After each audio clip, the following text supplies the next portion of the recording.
आपण पाहत आहात Shivbhimkranti Maharashtra news channel. Kawalgaon circle येथील रास्ता रोको आंदोलनास शिवछावा संघटनेचे मराठवाडा अध्यक्ष कुंदन ठाकूर यांचा जाहीर पाठिंबा। पूर्णा तालुक्यातील कावलगाव सर्कल रुंज फाटा येथे वंचित बहुजन युवा आघाडीच्या नेतृत्वात भव्य रास्ता रोको आंदोलन करण्यात आलं।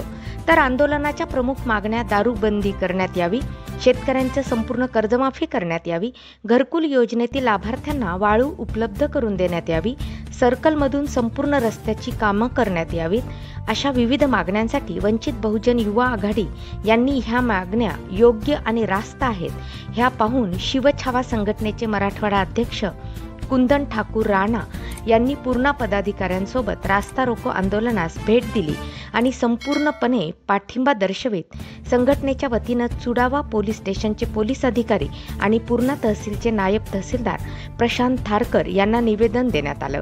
पाहुयात सविस्तर वृत्तांत शिवभीमक्रांती महाराष्ट्र न्यूज निर्भीड निपक्ष वृत्तवाहिनीवर।